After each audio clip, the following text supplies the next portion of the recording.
All right, so I'm here with Mikey and Shania. Yeah. Do you want to be on camera or not? She loves the camera, bro. Come on, she loves the camera. Look at her. So where are you guys from? Are you originally from Arizona? No, I was born in Burbank, California. Grew up in North Hollywood, and then like when I was like 10, we moved out here. Yeah. And honestly, dude, it's like, I don't want to sound cliche, but I'm really from everywhere. I'm kind of, single mom, trying to find the rent cheap, chasing her heart everywhere. So it's just like we just kept getting dragged around everywhere with my mom. So from Cali to here, and then when I got a little bit older, I started following my heart. So I would go to like Texas and follow wherever I was chasing. You know what I mean? So I really grew up everywhere. And I was like the new kid for like 7 years in a row, bro. So it's just like I kind of it got really easy for me to go somewhere and just talk to anybody, and like I didn't really care what anybody thought anymore. You know what I mean? Because once you're like the new kid every school year, you know what I mean? You go somewhere, it's just like it was no longer me learning like the little cool thing in town and what the kids are about. You know what I mean? I would just look at the bigger picture, like, all right, I like Power Rangers. You like Power Rangers? All right, cool. Let's hang out. Like, Yeah. Shania, are you from out here? Yeah. Born and raised. Born and raised? Yeah. What part of Arizona? Everywhere from Glendale, Central City, around here. So yeah. Are you guys a couple? Yeah. How long have you guys been dating? We started off as best friends, and then it slowly just kind of turned into a relationship. Yeah. She wasn't having it any other way. So. Did you guys go to school together? Nope. Nope.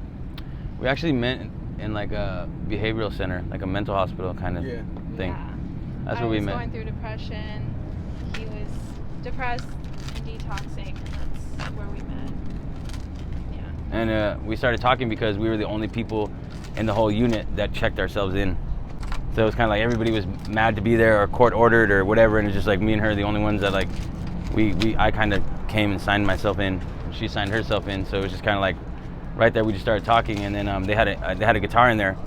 So I just started like, going through all of the feelings, bro, and detoxing all that. I would just every day I'd be sitting in that group room just playing my guitar, and then she would come in there and sing and stuff, and so it just kind of like. Yeah. That's how cool, it all man. So both of you guys have been through some substance abuse problems? Not me. It just so happened we met at that hospital. Okay. Yeah. He's been dealing with it for a long time. I've been dealing with this since I was 12, and I'm 33. How did you start dealing with this kind of problems at 12? I just kind of like, it just was like the thing, kind of like, I mean, actually it wasn't even like that. What it was is I dealt with problems sleeping. Yeah. And, you know what I mean? It's typical, I had a stepdad, and he thought that I was always just trying to like, not listen to him or try to get away with it, or whatever stepdads think, And so, like, literally I had a problem sleeping, and it just really became pronounced when he came into my life. So it's just like, I would tell my mom, like, hey, I can't sleep. And every night I would go in my room, and I would just like lay there from 9 o'clock to like 7 in the morning, and then I would get up and go to school, and then I was getting in trouble because I would go to sleep at school every day. And then I had to go to the principal's office, and I had to go it became like an everyday thing, dude, that the principal was calling my mom, and they're just like, dude, he's like falling asleep everywhere. Like, he's asking to go to the bathroom, he's falling asleep in the bathroom. Like, but I don't know what it was. Like, I went to a sleep study. They made me take down everything in my room because they said my mind was too busy, and or something like that. And I took that. So all of that's going on. I'm like 12 years old. You know what I mean? I just moved into this apartment complex with a ton of kids in there, and all my homies were older than me. And one of them was just like, I showed them the medicine that they were giving me because they started giving me Valium, and every time I would take it, bro, like, it didn't take long for me to start getting like immune to falling asleep. And so I would be walking around the house like all fucking wasted. Yeah. You know what I mean? And I showed my older homies the pills, and they were just like, they could have totally been like, yeah, I could have kept getting the pills and we all got wasted, but they really just like kind of were like, hey man, this is really gonna up. These pills are not, like, you're too young to be on this, bro. Just smoke weed, you'll be straight. I started smoking, and I swear to God, man, as soon as I started smoking, everything just leveled out. I started coming home from school, I'd go skateboard, I'd go outside, play, get hungry, come inside, do my chore, eat dinner, and crash out. And that was like, that helped me literally get through most of school until I started, I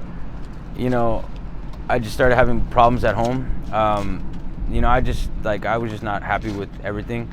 Me and my mom's boyfriend, we just, you know, my stepdad, we just kept like grinding heads. So one day I just ran away to California. And when I got out there, my real dad was in prison, and I didn't know that because I wasn't talking to him. So here I am now, like 14, 15 years old in Hollywood with like a 70-year-old lady watching me. So I was just going crazy, bro. Like I started like drinking, you know, just doing whatever came at me kind of thing. And I never really had a problem though, which is really weird. I never had a problem with like a specific, you know what I mean? Like I really haven't had a problem with anything up until opiates, up until this, like the blues and the, about, I would say like 3.5 years ago, I tried, when I became homeless in LA, I tried it with my girlfriend at the time. And it just helped me, I don't know, man, it just helped us get through the day, bro. It helped us sleep, it helped us stay together in a weird way.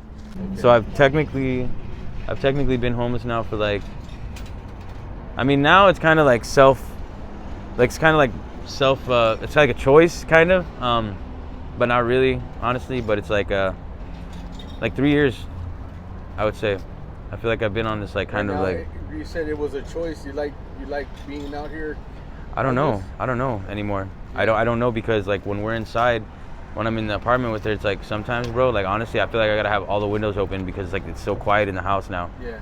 It's like I'm so used to like literally hearing the fucking cars and the people walking, and just like I hated it at first. It was so uncomfortable, bro, to try to use the bathroom or to be in a tent changing when people are walking down the street and all that. But now it's kind of like, it's like I almost have like PTSD. Yeah. You know what I mean? And I mean, I know I could, it'll go away and I'm gonna get rid of it and all that. But it's just like right now, like it's still something that I'm dealing with heavily, you know. And it's just like it's a very interesting situation, because it's like, here I have this girl that cares about me, man. She's trying to help me, you know, and right back behind these buildings, she has an apartment with everything, a safe environment, a healthy environment, and it's just like I'm like I don't know what I'm afraid of till I. So your girlfriend lives in an apartment and you're homeless. Mhm. Yeah. Yeah. It's complicated. It's complicated. I know a lot of people in my comment section, they're gonna be thinking like, hey man, how does that happen, you know? What's the secret? How do you get a beautiful woman with a house and all that, and you being homeless? Because has a beautiful soul. No. I fell for who he is, and I'm just like naturally a giving person too. So like when shit hit the fan with him and he relapsed, I don't know, I wasn't like, oh, you relapsed, goodbye. Yeah. It was like, you know, I loved him, still love him. I don't know, I just want to help him get better and see the best version of himself. Yeah. So that's why I'm still here. Because I know that, I don't know. I know this isn't him, you know? Like, he might struggle with addiction, but I don't believe he's an addict. Like, I think it's just something he struggles with. Yeah. And it can be beaten. He just has to want it bad enough. I feel like everyone just needs that one person in their corner that pushes them, you know? Sometimes it's really hard to beat it alone. Sometimes so that's I what it want to be is, that man. person, you know? Yeah, sometimes that's what it is. I mean, I thought I was gonna just die from depression. Like, I was just so sad and I didn't want to be alive anymore. And then I met him, and like, he was the one person that made me want to live again. So it's like, that's why I'm saying it always helps to have that one person in your corner. Well, congratulations, because you have a beautiful, solid woman next to you, man. Do you plan on going to detox or going to rehab again and getting clean? Well, you know, that is the plan.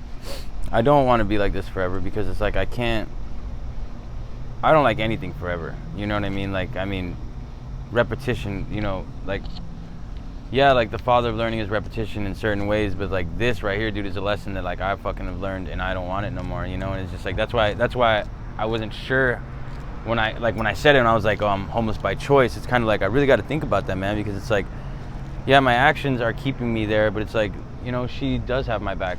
And you know, if I'm being completely honest, like I didn't think she was gonna have my back when it all, like, you know, when I relapsed and I started using again or whatever, like I thought I thought just as pretty as she looks, that she was gonna fit the build and just kind of like push me to the side, and I was gonna have it easy, and I was just gonna be like another like just failed at something, you know what I mean? So I can just wander off into the world, you know, and just feel sorry for myself somewhere. But she actually like, I guess she loves me and she cares, and so she won't leave me alone.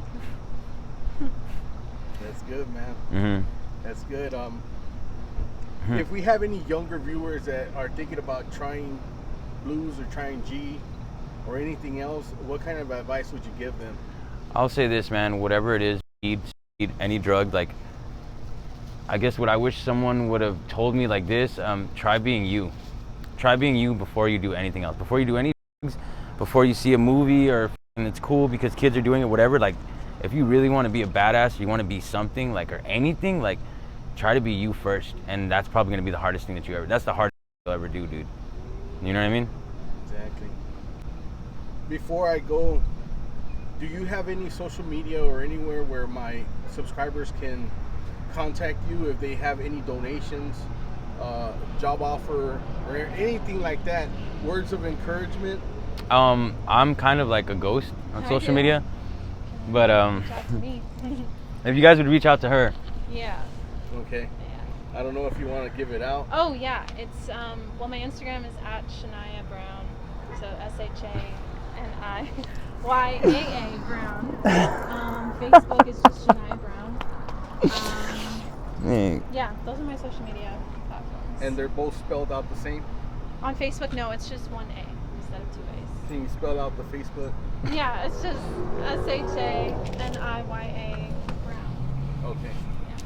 Name All all the right, time, bro. Shania, Michael, you guys okay with me using this on my YouTube channel? Yes, sir. Please do. All right, thank you guys. Thank you very much. Before I leave, what kind of dogs do you guys have? Fucking loud dog. She's A loud dog. She's a shepherd mix. Yeah? Yeah, very protective. Oh, is she? Yeah. Can't pet her, huh? But no, but she won't bite you. She just will avoid you. That's all. Okay. She's got training next week. Yes. That's cool, man. So she can stop barking so much.